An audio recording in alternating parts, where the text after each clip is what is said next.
5, 4, 3, 2, 1. What's going on, y'all? Welcome back. Look, y'all already know what this is. My name is Trey. And I'm Q. And this is How Do You Love Me? And we got a great one for our younger fellow humanoids today. Okay. Yeah, I probably made that up. I don't know. But this one is not necessarily directed towards married folk. But you know, sometimes you have people who are listening who are younger or who aren't married. And so we're going to show them a little love today.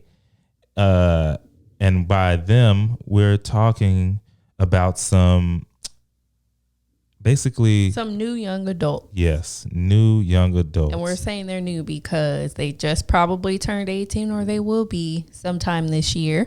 They may have just graduated. They may be going off to college or maybe not working for the first time. And we just wanted to talk to you. Come sit down. Come sit down. Grab your favorite beverage, Fanta. I was about to say non-alcoholic because we need you to pay attention. Well, obviously. I don't know if that should have been a question, man. Yeah, probably in this day, even though, I told you, I don't know. I never had it before. My mind didn't even go there.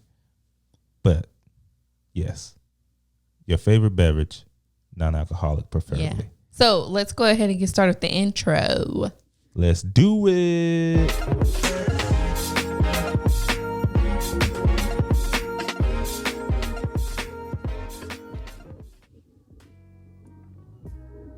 And we are back. Q, holla at me. How full is your cup? Yep, beat you to it. You did. I'll go first.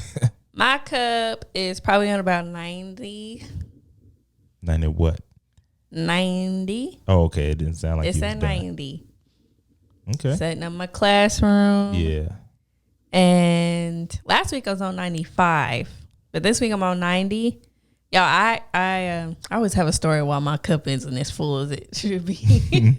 But y'all know I graduated in 2020, and that was a crazy year. I'll be able to tell my kids that for years to come. And I didn't get to actually graduate, like walk the stage or anything, and I was a little butthurt about it. But needless to say, I have decided I want to get a frame for my degree. Yeah. Finally. Yeah. 1 whole year later. Hey, who's looking at it? I don't know. Okay. That just kind of proves how butthurt I was. A little bit. It was still in the thing they mailed it to me in. But anyways, I went to Hobby Lobby. I was strolling through there, like literally strolling, because I was looking at all the new stuff they got. Hey. And I should have measured it before I left the house, but I did not know that that's what I was going to do. So what did I do? I pulled up Google. I said, Google, how big is a degree? Mistake colossal. Google told me degrees are 8.5 by 11 inches. I was like, cool, I can get any kind of photo frame, because honestly, I'm like, I don't need this to be some kind of sophisticated shadow box. I don't need it to be special. That's hilarious. You know what I'm saying? I'm not adding a picture. I'm not putting a tassel in there. It don't matter to me. I just want it in a frame so that I can actually have it displayed somewhere. Mm-hmm. And I was like, I can just get any old frame somewhere. But I know that Hobby Lobby has a running 40% off sale. Give me life. So I went in there and picked it up. On the back of that thing, it said $9.99. And then 40% off that? Yeah, 40% off that. Dang. And it was the color I wanted. I always like black or dark brown. So I picked it up, walked up to the counter. She's $4.99, ma'am. Thank you. And I came to the house. And of course, when I walked through the door, I said, Trey, I got a degree frame. A what? I was like, because that was random. I mean, my mind wasn't thinking about that. Yeah. So I went and sat on the couch and proceeded to pull out my little degree. So of course I had to pull it out. It looked like I was pulling out some tricks, like some kind of scribe note in a bottle or something. Anyways, I pulled it out and I laid it on top of the photo frame. What did it do? You already know. That thing was bigger than the frame. And when I went in there and told Trey, which I don't know why I told Trey. Me either. Because Trey is the fun police. Not that I was having fun, but dang, I already got hit with reality. I went in there, I was like, now I got to go back to Hobby Lobby because this wasn't big enough. Did you measure it? Well, that's what you say. Oh. Did you measure it? No, I Googled. And what I say that for? I Googled it. Well, that's what. What'd you say? I said it's. I said that's why you. That's why you messed it. That's why it's messed up. That's where you messed up right there. Yeah, because Google is going to Google is going to tell you all degrees come in various sizes. You got the little pocket degree. You got the big boy. That's bigger than I don't know what, a wall that you put on your nice library. I don't know. I ain't never had no degree sizes before. Well, me either. Actually, but I know I've seen all different sizes. Degree, but it's in a box somewhere. Yeah. So I was just like, yeah, that was probably a big mistake right there. And it was. But luckily, we got something called a return, and we have something called Amazon. So because I was like, I'm done fooling with y'all. Now that I done met, because of course I came in here and got the little tape measure and actually measured it out, and it was 11 by 14, and I was very upset. But then I got on Amazon and I pulled it up. Got you right. And I got it. Good old Prime action. It'll be here mañana. Oh, look at that. And I'm taking that other photo frame back. No, I probably should keep it. Who knows? I might have a photo I want to put in that thing. I don't know. For $5, I'm keeping it. All but right, anyways, that's why my cup is on 90. Disappointed. Can we say it again? Disappointed. That ain't bad. 90 is still good. But your boy is on 97. I'm good. Nah. Yeah. Were we shocked? Listen, man. You shouldn't be. I range in the 90s on purpose. Yeah, you like Texas. Yeah. Always hot. You up? She up. Yeah. Yeah. Nah, I'm good. No particular reason at all. Just excited about what's to come. Who knows what that is? Who really knows? But I know it's going to be good because I'm expecting it. But anyways, let's get into this thing. What we talking about today? Man, y'all, everything is always sparked by something. You don't just have a thought for no reason. Mm-hmm. Okay? You don't just see something for no reason. You don't just hear something for no reason. Everything has a reason. And just like so many episodes ago, life is like a choose your adventure book. Oh, okay? Yeah. You either go down path A, B, or C, and you're going to get result D, C, G. That wasn't even it. What grade you teaching? Nah. I want summer break. Oh, man. I want summer break. D, C, G. Y'all better go check my alphabet wall. Yeah. Ain't no telling what's up there. But anyways, life is just like those books. You flip to this page if that's the destination you want to take.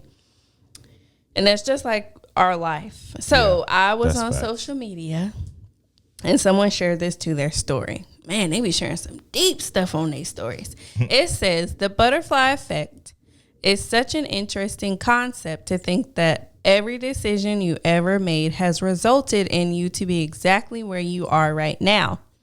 If even the smallest thing in your life, in your past, was done differently, your entire life would be a completely new story to tell. It's facts. That was deep. All right, so it made me think of that movie, The Butterfly Effect. Now, Trey has never seen The Butterfly Effect. Never saw it.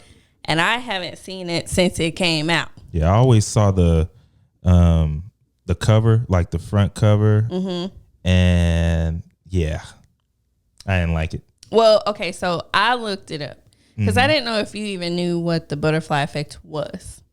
So I looked it up. Yeah, so It says,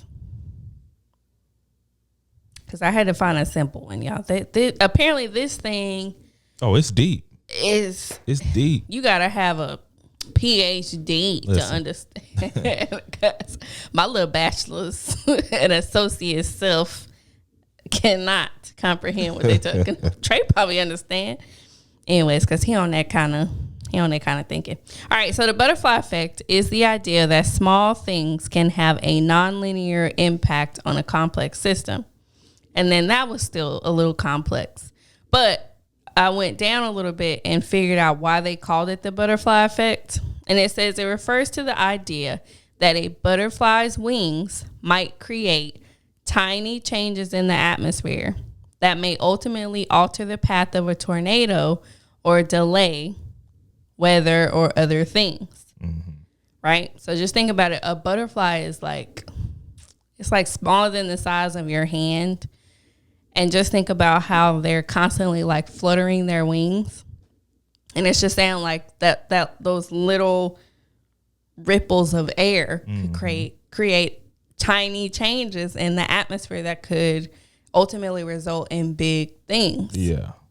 Yeah. No, that's hard. I was just mind blown. I love butterflies. Yeah, you do. But anyways, sorry. They're special. Yeah, it is. But it made me think because I'm like, all right, we just went to Jay graduated in May. Another cousin graduated in June. Another cousin. So basically, there are a lot of people. Yeah, brother graduated in June. I mean, in May. Every year somebody graduates. Yes. But we just wanted to kind of talk about some things that maybe you should know so that your butterfly effect will be a positive experience. Right. It's I mean, these are just a few. Obviously, you could go on and on for days about different things that, would be good to know and all of this. But these are a few that were pretty good and pretty common for most. Yeah. And these are things like, I feel like most people don't hear this stuff. Like, I don't remember anybody I take that back. I did have somebody specifically trying to teach me stuff. Mr. Roach, that's my the guy. Man that I worked with when I was in high school, every night at the dinner table, because I did eat dinner with them, he was always trying to teach me something. Always. Even if it was just a little nugget, just for a minute, he was always trying to teach me something through his experience. It wasn't just like he was trying to lecture me. He would ask me a question. This is one question that I remember, and every time I get ready to say something, I remember it. Like, I remember his wife asked me, she had said something like, my mom was late to pick me up one night. Mm-hmm. And his wife, Miss Roach, was like, we'll take you home. And I was like, oh, no, that's fine. I don't stay too far from here. And she was like, what do you mean? What do you mean when you say you don't stay too far from here? And I was like, well, my house is like down the road. It's like right across, I'm trying to explain to her, like a couple streets over, although it was a little farther than that. But I was like, I don't stay too far from there. And she was like, why do you say stay instead of live? Deep. And I didn't know. Yeah. I didn't know. Did they let you know? Did they? No. Expound on it? These are answers. These are questions that need answers. I know, but I just didn't understand. But after that, I mean, in little ways, they were helping me correct myself because they knew I didn't. Listening to myself now on this podcast and stuff, I be hearing it. But back then, I was like, I'm okay. Well, I stay over there. But what's crazy?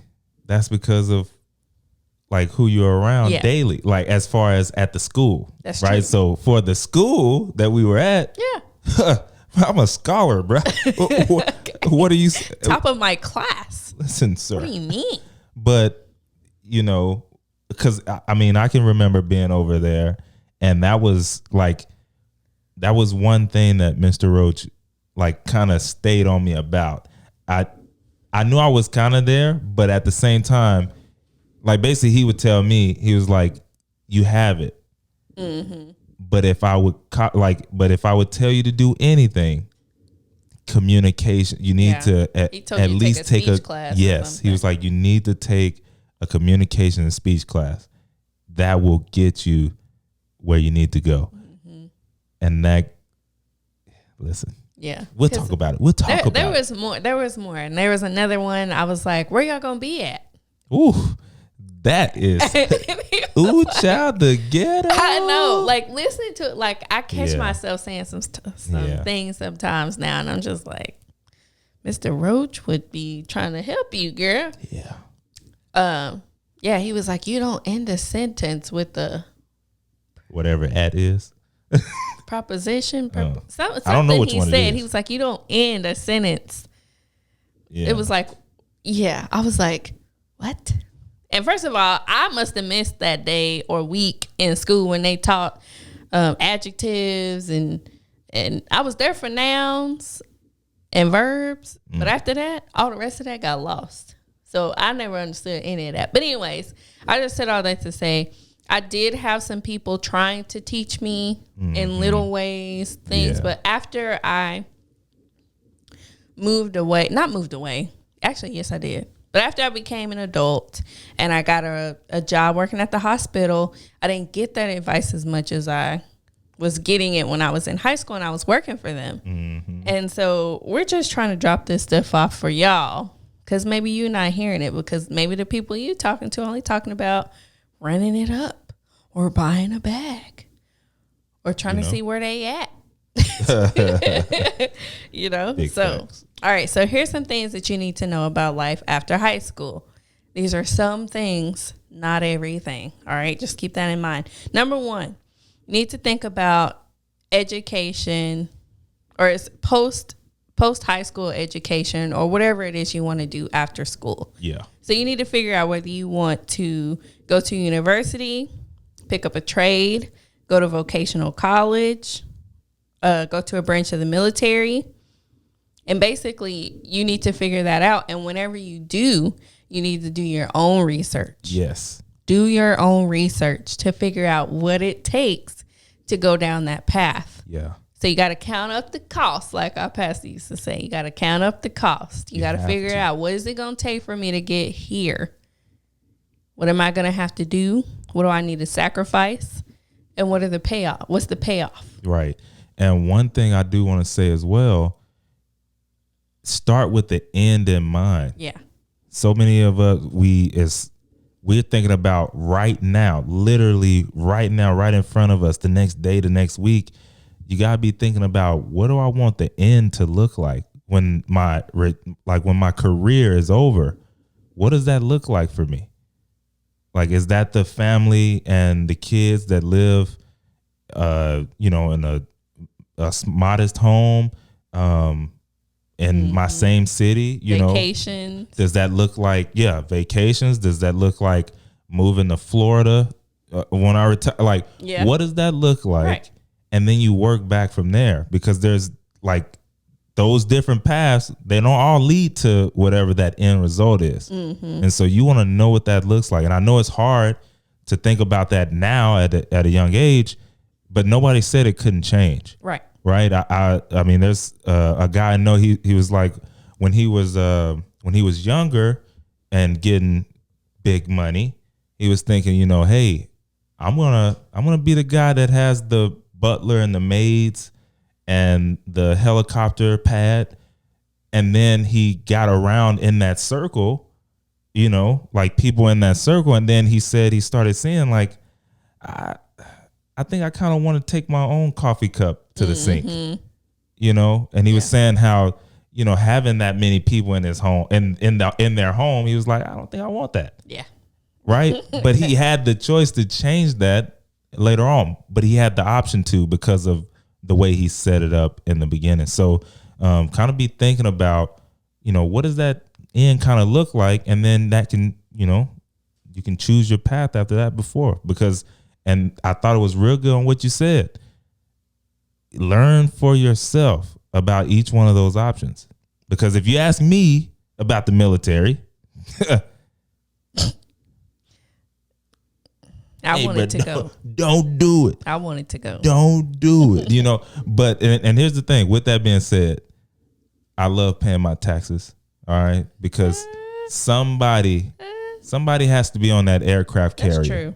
That's true. Right, while I'm sleeping at night, somebody's up protecting our borders and all that stuff. So I'm with that. I just know it won't be me. Right. So I'm skewed on that. Right. So. And learn for yourself on what you like and what you might want to do. And that's a good thing that you said, because a lot of times we go and we ask, or we somebody go and share, we admire. We'll go and share our ideas or goals or dreams with people, and people will share their opinion and not the facts. Yes. I remember a long time ago, C. White had said something. She was like, people put their insecurities onto you. Oh, yes. You might say, oh, I want to go to the military. I wouldn't do that. You ain't never going to be home. When they're thinking about themselves. Right. On how they might not be home and what that would feel like for them. They're not thinking about you. Right. They're thinking about themselves and trying to protect you. Right. Through them, if that makes sense. Right. And so that's why you need to go do your own research so that here we go. You know what questions to ask. You know what to expect. You have an idea when you start hearing things, because that's what, even if you just type stuff into YouTube. That's the great thing about the times we live in. I said all the time, look, man, we live in the 21st century, bruh. Pick it up. Mm-hmm. Pick up the phone. Go to your laptop. Type it into YouTube. Somebody's documenting their journey right now. Mm-hmm. Anyways, shameless plug. Go to Teach Queen Q on YouTube and look up my day in the life of a monitor tech video. No, because that video is popping right now. They're tearing that video up. People want to know, what is it like doing this job? Yeah. So, just like they want to come see this, you should look up whatever it is you want to be. If you want to be a flight attendant, day in the life of a flight attendant. There's somebody doing it, I guarantee you. Sometime, when was that? The beginning of summer? No, it was like April. In April, I wanted to see what it looked like to be in the FBI. So I was watching videos and applying and stuff. See? You could just try. See, she didn't even know Quantico was real. No, when we went to Virginia, she thought it was just a TV show. I was like, Daddy, is that Quantico? He was like, yeah, that's Quantico. Like, what? A real place, y'all. But I didn't do all my research. Yeah. So yeah, just make sure you do that for sure. Yeah. Number 2 says that we need to be you need to have knowledge on personal finance and financial literacy. So that means you need to know how to be responsible with your money, how to save, how to pay bills, and more importantly, how to pay them on time, and how to use credit correctly. Yes. So basically, you also need to learn how to decipher between needs and wants. You know what I mean? And Trey's better at that stuff than I am, because I am an impulse buyer. Y'all, this is one of my, growing over the years, this became one of my favorite subjects. And it's because you realize that as you go into certain things and you start researching and looking, maybe some of the stuff that you learned when you were coming up might not be the best way or true, or all these different things. But anyways, like she said, this is one of the most important topics that you're gonna ever hear. It's lifelong, and it's gonna be needed. You can't do anything in this world without what? Credit, money. Credit and money. That green, where the paper at? Yeah. So you have to become a student of personal finance. For one, look, the check that you get when you actually go and get on a job, if you really look at it and you think about it, everything in this world, literally everything, even the shirt on your back, comes with instructions. The one thing that doesn't come with it is your paycheck, right? So if you look at your shirt, wash with cold water only, iron only, you don't get no instruction on the back of that check. Right. Or if you get direct deposit, you sure don't get no instruction on that. So you have to learn how to use it. And that's why we have so many, so much going on where, brokerage and all this stuff, you have to go through these different struggles that you wouldn't have to go through if you look, because it's out there. Savings. There's a difference between saving and investing. An investment account and a savings account is not the same, but it's the same money. It's money that you're putting away for a later date. Yes or no? Yeah. But the investment account, if you explain the difference to a kid, they would say they'd rather have the investment account. Why? Because it's growing your money without you having to do something. Right? So it's, making sure that you have that investment account, short term and long term, because there are long term accounts, 401k, IRAs that you can't get into until you're a certain old age. But then you need those short term accounts where, okay, yeah, I need a couple thousand now, emergency surgery, whatever, that you can actually go in and reach into and it's not locked up. There's a difference. I'm not going to go on this all day, but I could. Paying your bills on time. Look, if you need to, we had to learn this growing up, young married couple. There's a, there's a cost to paying late. There's a cost to not having your credit up. When you don't have these things up, you're paying more money. They love to see you coming when you. It's crazy how, when you don't have money, those are the main ones getting taxed and charged a boatload of money. The people who have the money and the credit, they pay less. Literally. I know that when I got my car. Ain't that crazy? That's wild. So make sure you're doing the things that you need to do to make sure that you're on the less side. Yeah, those are good. All right, I'll stop there. She's good. Ready. No, you're going to have to do your own separate episode. Yeah, I am, because that's... He can talk about this all day. Oh, man, it gets deep. Because we didn't even talk about investment. But yeah, we're going to do that. All right, number three, effective communication. All right, y'all. I know y'all be talking on Facebook, Messenger, Twitter, Instagram, Snapchat. A lot of that don't fly in the workplace. All right. So you gotta learn how to talk to your boss or your manager or supervisor. You gotta know how to write a professional email. And you need to know how to answer and respond to those emails. And also phone calls. You can't just pick up the phone and say, hey man, what's up? How you at work? You answering the phone. And you gotta state the company's name. You need to talk a certain way. Raise your voice a little bit. Slow down when you're talking. You have to be able to enunciate. When you slur and barely open your mouth, words don't come out the same. Yeah, I had to find that out the hard way. When I quit my job and went to go work at the call center, and I was hearing those audits, I was like, ugh. And I was saying a bunch, instead of yes. Oh, really? Because I was I was giving like everyday conversation cue. Yeah, but you do that. But I was on the phone. I'm working for a business. I don't know. Doctor's office. They expected me to be professional. This is true. Yeah. So you got to learn how to talk. And there's and communication. That's another big subject, big topic, because you want to be able to get the point across to the different ranges of people that you're talking to. So see, like me, I can literally go from ghetto conversation, hood conversation. I can go from that to a extremely high level conversation, depending on who I'm talking to. Yeah. I don't want to be in a high level conversation mode when I'm talking to somebody who, like, they're going to be like, bro, I don't even know them words. Like, why are you using them with me? I don't even know that. No, you think about Jesus in the Bible.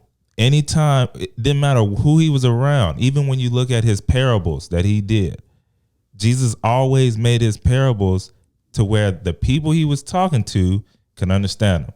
I'm talking to people who fishermen. I'm going to give you a fishing example. Yeah. If I'm talking to people who are farmers, giving you a farming example. Why? It's way easier for them to understand it. And people, there's no confusion in understanding. So communication is huge. It could be the difference between you staying at a job and leaving. Mm-hmm. All right. Number four. Number four. You need to have basic life skills. Yes. Basic life skills. So this could be a lot of things. Yeah. But these are some of the ones that just came up. So can you cook? Can you clean? Can you sew? Do you know basic first aid? That's what we was talking about in that last episode where Trey had to spray my knee with that liquid Band-Aid. Do you know how to do that or not do that? Yeah. You know how to clean a wound. Which is important. Yeah. That's the difference between getting your knee amputated and still being able to walk around with a scar to show it. So basically these type of things and other things come in handy when you live on your own because you're not going to be able to call. Well, some people still do. But you don't want to have to call your mama or your homeboy or your granny every time you can't do a simple task. Perfect example. You don't want to end up. You don't want to end up I already know where you're going. Dr. Dre's daughter. You don't want to end up like Dr. Dre's daughter. Now, is it kind of sad? Yeah. But at the same time, his daughter, can we, in the middle of this, can we start? Okay. So basically, right now, people are mad at this guy named Shannon Sharp. He used to be a former NFL player, but he said some things about Dr. Dre's daughter that people aren't agreeing with. But basically what happened is Dr. Dre is not helping his adult daughter who is allegedly homeless. All right. So Dr. Dre's oldest daughter says she's homeless and living out of her car, and she's 38 with 3 kids. And she does Uber while her 3 kids stays with a friend. And so she's pleading to her father, Dr. Dre, but he stopped helping her in the last 2 years after she began to do press about him. And basically, y'all, she's 38, but here's the thing. She wouldn't be in that situation if for the 36 years that he helped her, or let's say she 18, right? Because I mean, technically, 20 of those, I mean, she probably was a kid. Yeah. Right. So literally for what? The last, 36 minus, how did you get to 18? Help me out, Q. 18. Oh, okay, cool. 18. I wasn't trying to do the math, y'all. I'm sorry. Thank you. See, that's a help me right there. But no, but literally for 18 years, what were you doing with the help? Were you squandering it? Were you, what was happening? Now, we don't know the whole story. Yeah. But what I do know is that now at 38 with 3 kids, you're still wanting to depend on your father when the wings have been grown in. You're still in the nest. You over here. See, that's where I gotta pull this out.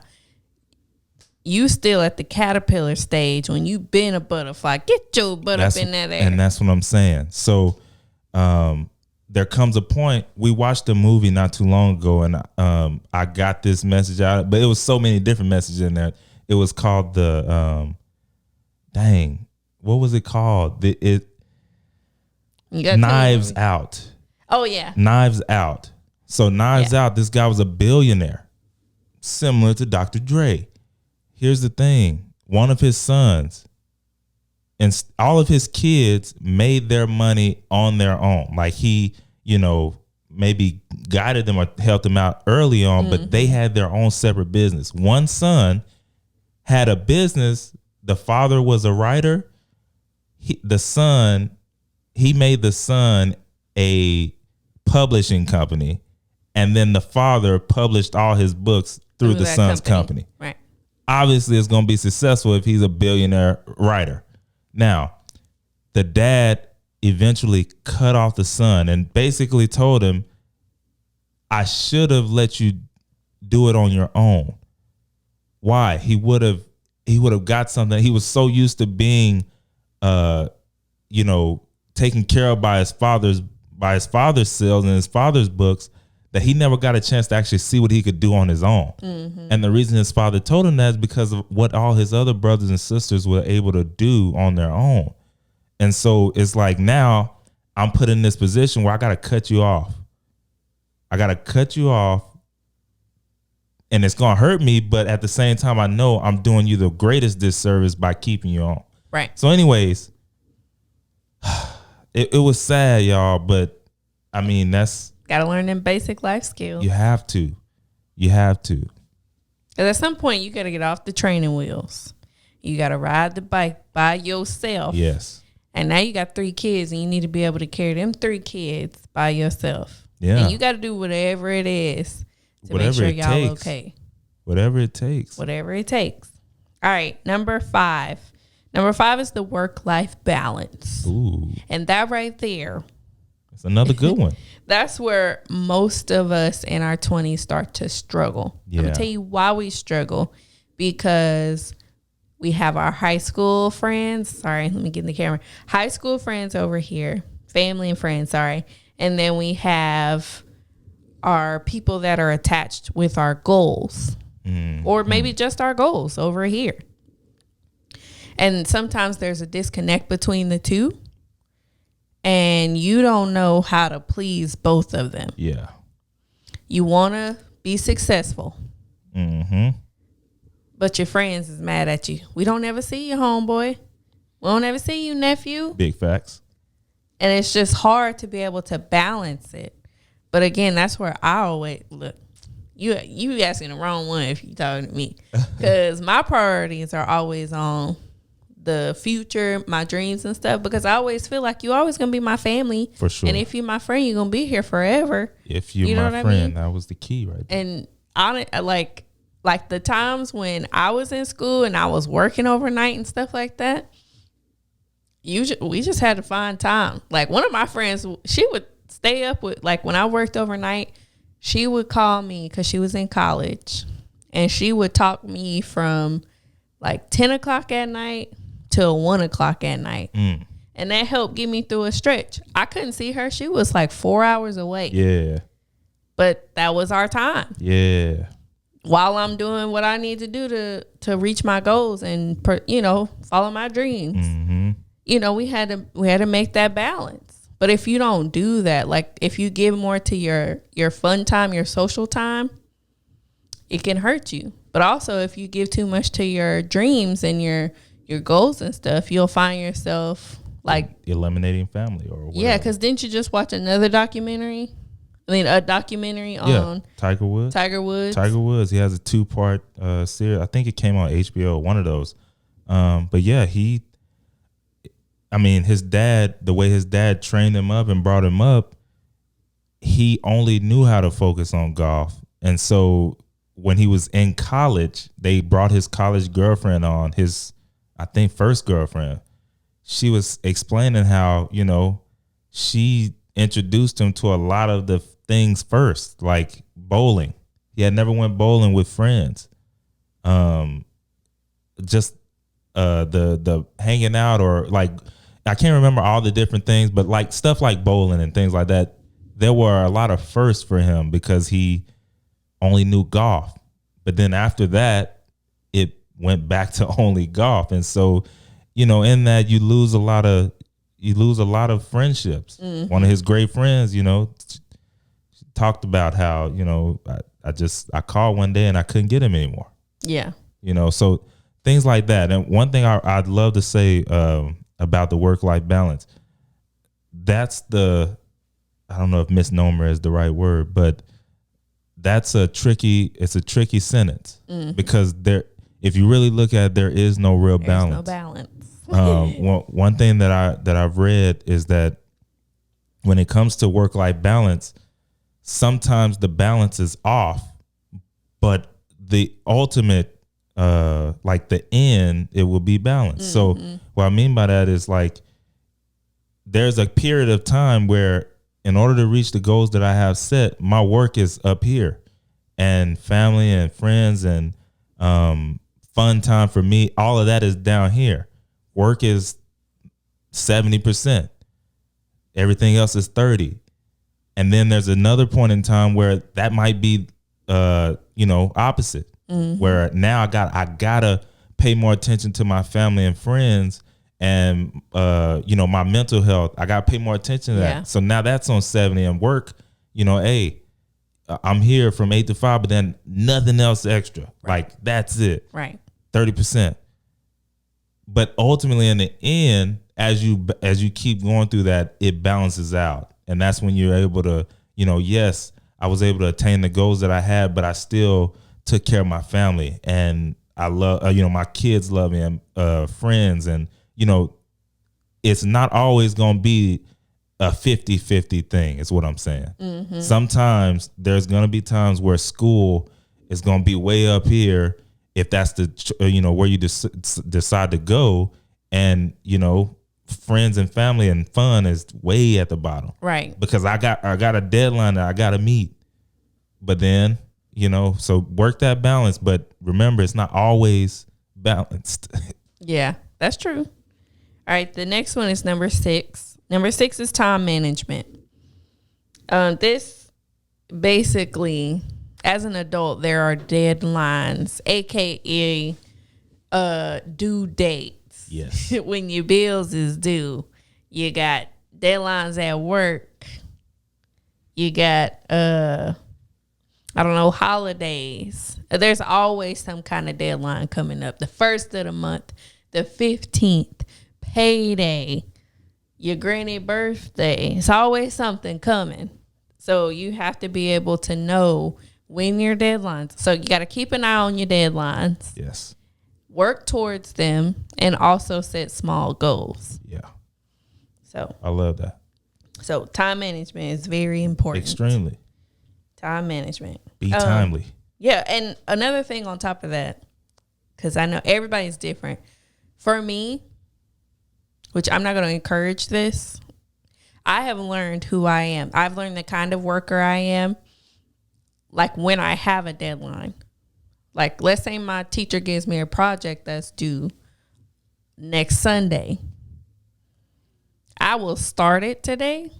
Like, I'll open it up, look and see what's all in there. I might do one of the 10 modules. But I actually work better at the last minute.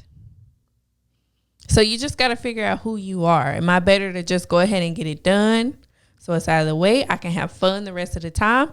Or do I do better by getting it done at the last minute so that I'm all the way focused and relaxed or whatever, maybe stressed? Because sometimes I enjoy doing my homework in the midnight hour. When I was at work and I had it due the next morning, I sometimes enjoy that because it fueled me. It made different stuff just starts coming out. So you just got to know that about you when you thinking about time management. How much time do I need to get it done? Yes. But in that, just make sure you know what the requirements are. Because you can't, some people can do it. I've never been able to, I'm not writing no 5 to 10 page paper in 3 hours. It's not going to come out of me. Yeah. I've done it before. Not encouraged. It was 4. But real quick fun fact, what she was talking about, I knew I had read it somewhere in one of these books over here. What she's talking about is called Parkinson's Law. And Parkinson's Law says work expands to fill the time that's available for it. So it's like, if I got 6 days, I'm using 5 of them late. I'm waiting 5 of those days until start it. Oh, yeah. So at work, however much time that I have to get it done, time is going to expand up into that. I'm waiting until that last minute. Mm-hmm. But anyway. I try not to do that. I don't start out with the intention of doing it. No, it's just what it's called. But yeah. For me, once I open it up and I see how much work there is. I got a week to get that done. It either stresses me out so much that I don't want to think about it, or I'm just like, oh, just a couple modules? I can get them done the same day. Yeah. Greatly underestimated. Yeah, don't do that. All right, number 7. learning from your failures. All right. Now, here's one thing I'm sure you've heard. You probably not heard this all your life. You are going to make mistakes. Okay. You're going to make them because you don't know what you're doing, even though you think you do. Yeah. And you need to learn from them. Okay. If you run into the back of somebody's car after you finish paying their car and your car off, you need to evaluate what you was doing to run into the back of their car. Okay. I don't know. I mean, there's so many things, but just learn from your failures so that you don't have to keep repeating the same things over and over. Because God's trying to teach you a lesson. You just ain't picking it up. All right. Yeah. Number 8. You need to know how to survive without technology. Okay? Without technology. And when I say without technology, I mean without your smartphone, without your laptop, without your Apple Watch. Okay? What you gonna do when the stuff can't talk back to you when you ask a question? Okay? Get your butt up and go to the library. Is that what it say? Learn how to... No. You put that in? No, I'm saying you put that in? Yes. How to survive without technology. Yeah. Well, listen. Yeah. But the reason why they want you to do that is because in the event that it's not there, you need to figure out how to. Okay, good example. So I'm good. I'm good example. With that. Your GPS not working. Woo. That's tough. I do know northeast, south, and west, so I'm good. But that's what I'm saying. You got to figure it out some way. Yeah. If somebody gave you verbal or paper directions, or if you had a map, you need to be able to figure your way. And look, that's just one of the hardest things. I know everybody is not. Some of us are map challenged, but that's just an example. Like you got to be able to figure your way around the situation in the event that you don't have access to the technology that is provided to all of us. That's true. You don't want to come, and that just applies to almost anything. You don't want to be too overly reliant on anything. That's a setup for disaster. Yep. All right, number 9, self-care. Because you got to understand how to feel the stress and anxiety, but also know what it means to take care of it, how to handle it, how to survive with it. Because it's going to come. Like, stress is always there. It's lurking. It's lurking behind the corner, waiting for you to walk. And it's going to jump on your back. But look, if you know how to handle it. Yep. God can take that stress away if you allow him. Read the right scriptures. Keep those in your heart for sure. Yeah. Because she's right. It's gonna try and sneak its way in, and if you're not careful, it will take over your life, and you'll end up not doing any kind of movement, any kind of moves, because it might seem like too great of a challenge. But one thing I will say is when things get rough, when it seems like it's too much, remember, one step at a time, right? If you've ever been anywhere, I love this example. If you've ever been anywhere and it's been foggy, right? And you can't see right in front of you all the way back. One thing you can do is you can't see those 10 steps. Take the 10 steps and you'll be able to see 10 more steps. So it's not about being able to see that whole, like all the way down. What is I know I said that at the beginning, right? Like, what does that picture look like? Sometimes you ain't gonna be able to see it. Yeah. And if you can't see it, don't let that overwhelm you. Take what you can see, take those 10 steps, and that fog will move back up 10 more steps. So just take those 10, and eventually you'll be where you want it to be. That's right. But yeah, have faith in God and keep taking them steps. Y'all, I wanted to quit this job. No, I'm just kidding. I didn't want to quit like that. I knew I had to, like, as a first year teacher, I felt like every step that I took, I still was in the dark. I felt like I was walking around in the dark at somebody else's house, not at my house. Yeah. That's how I felt all year. So I'm doing something new. and every day is something new. Mm-hmm. You know what I mean? But once I finally got to the summer and I looked back, I was like, I ain't even been that far. I mean, like I've been far, like I walked a long way. Yeah. But it didn't feel like it. Yeah. You know what I mean? So just figure out how to handle your stress and anxiety in a healthy way. Yeah. I mean, healthy way. Yeah. Find somebody to help you stay accountable. That might help. All right, number 10, which is the last one, career planning. So you need to know how to look for your own job. Okay.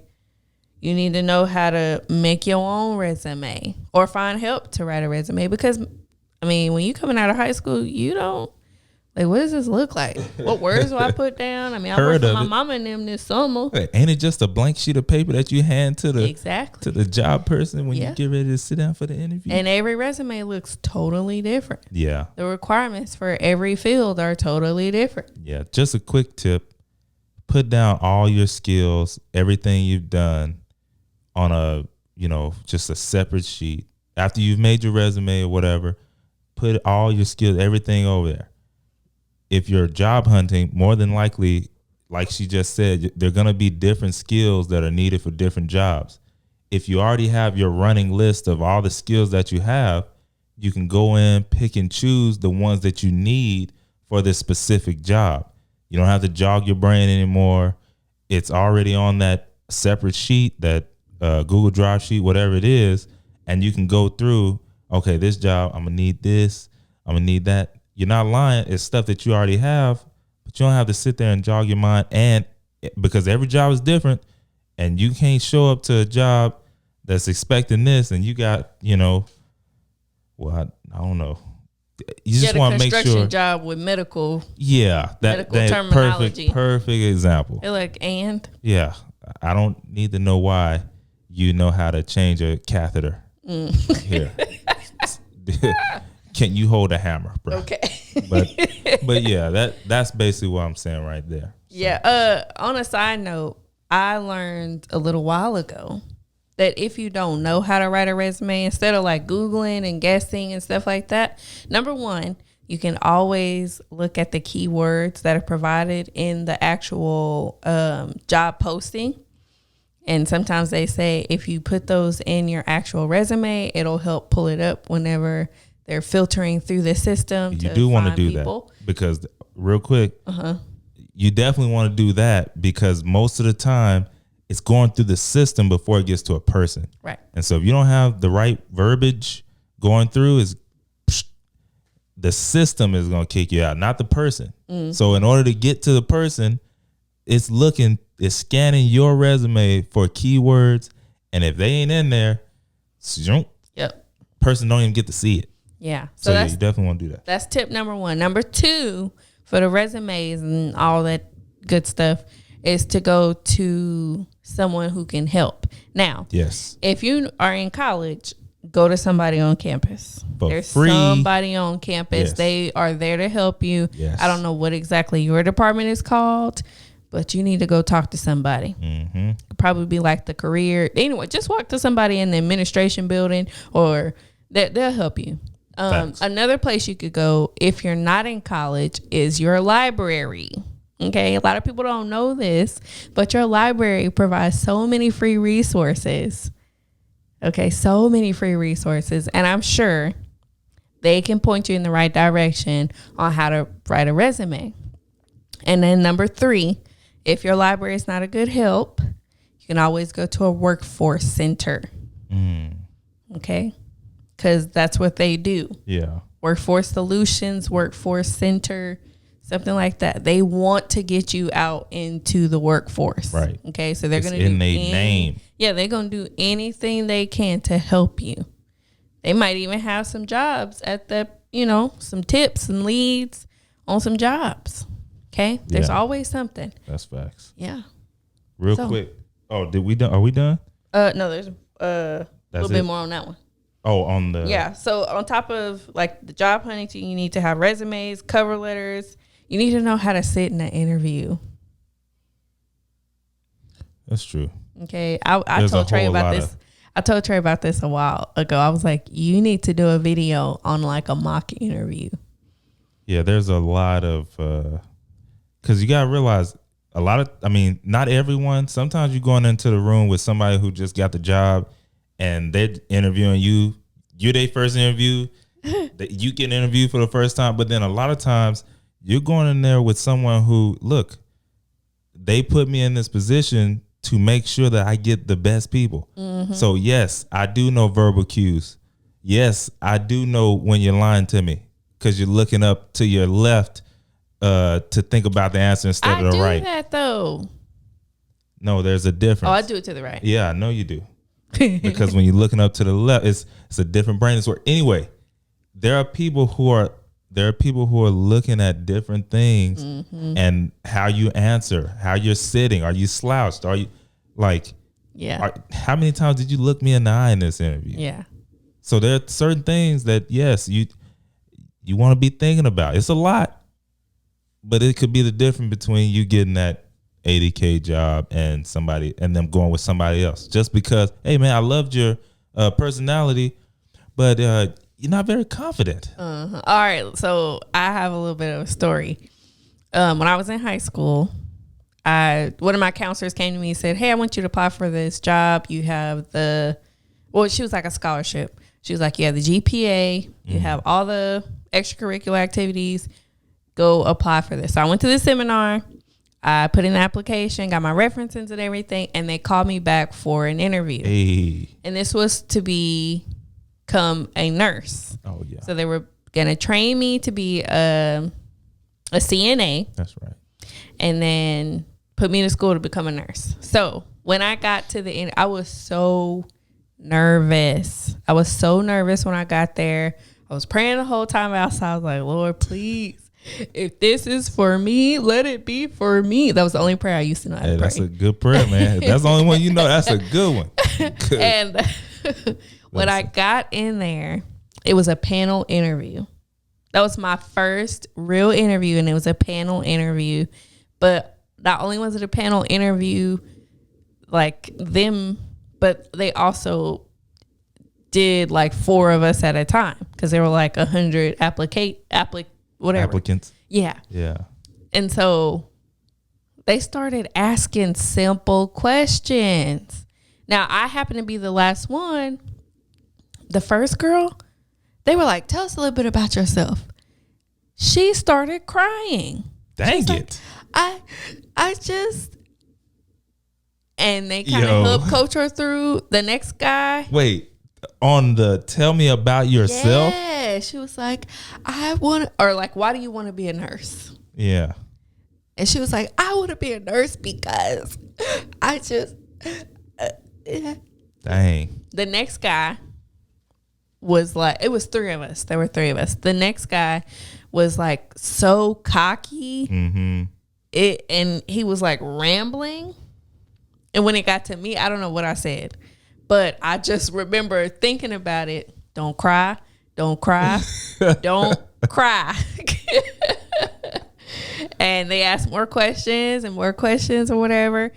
And I ended up getting that scholarship. Yeah, I remember that. And that job. But yeah, I learned from that situation. Yeah, because that's a key. That's like people do that every day, I'm sure. Crying in the interview because they didn't know the answer. And the pressure. Yeah, but the pressure of not knowing the answer. I didn't. We 17. Yeah, that's true. But I mean, you have to have some kind of idea on why you want to do what you're doing. Well, she did have an idea. I think it was just like. Yeah. It was probably like. It's intense. She was probably going to be the one that make it out. Yeah, so I just thought about that. And then another thing is the thank yous. I didn't know that this was even a thing until we got married. I didn't realize you need to write thank you notes, thank you cards. No, it's the unsung hero that if you do it and you do it right, it could be the difference between them going with someone else and you. Just since we're on the interview side, just hey, right after that interview, you writing that note and giving it to the secretary to give to the person who who interviewed you. I've heard stories about I'm telling you, it's a second thought that they could give you versus anybody else because you took time out to do that. And everybody else is literally going on Instagram live to let them know that they just had the interview. So, yeah. Well, yeah. So big difference. Real quick, are we about to end it? Yeah. Okay. Right before before we end, one bonus thing, and I think it's super important. Out of everything that we said, a major component as well is building relationships. If you do decide to go to college, or you do decide to go to a trade school, or you do decide to go straight to work or to the military, you build relationships. Relationships can get you places and into doors that not having it or not knowing the person or the people will be able to do. Mm-hmm. You know, some people, they call it nepotism a lot of times, but I don't care. Sometimes listen, I built the relationship. That was work that I put in. It might not have been for this job right now, but it got me the job. I put that work in when I built the friendship. But seriously, take that in the heart. Don't treat people wrong. Try and go out and with the open mind of, listen, I don't know where this relationship could take us. Or you don't know, you never burn the bridge because you don't know when you're going to have to cross back over it. Mm-hmm. What do I mean? I met a guy 10 years ago, and now we're literally talking because he got a new job in a high position, and he wants to bring me on because he remembers how we were all cool and stuff 10 years earlier. Mm-hmm. Now, I'm not talking about me, but I'm just saying these are the things that happen. Why? Because I built that relationship. I hadn't thought about him in 10 years. Boom, he popped up because he was thinking about me. So anyways, that's it. Yeah, I was just going to close by just reminding you that every decision you ever make will result in your future. Like every action, every word you speak, everything you do will affect your future. Yeah. So choose wisely. And that's not saying that you won't have any mistakes or anything like that, but understand that that's a part of it. Like if I do make a mistake, there are consequences, negative and positive, that will happen. Now, just because that happened, that also doesn't mean that that's the end. So fix it, get it right, get back on track, and keep pushing forward. And eventually you'll get there. And with that being said, that was it on this one, y'all. Mm-hmm. Hopefully, if you're still here at the end, man, give yourself a hand clap and like and subscribe. Okay. Look, y'all already knew what was coming. Okay. Look, we appreciate y'all. But if you did like it and you're not subscribed, go ahead and subscribe. We'll really appreciate you. Leave a review wherever you're at looking or listening to this. We thank you. Also, if you want to hear any other topics or hear from us, send us an email at HDYLOVEME@gmail.com, or you can DM us on Instagram at HDYLM_podcast. Listen, if you also just want to leave us a voicemail, go ahead and call 682-231-0848. And you can always go to HDYLM.com for the merch and everything else. Listen, remember, it's always grand gratitude over here. That's high thinking, strong faith, simple living, smart work. With that being said, peace. Bye.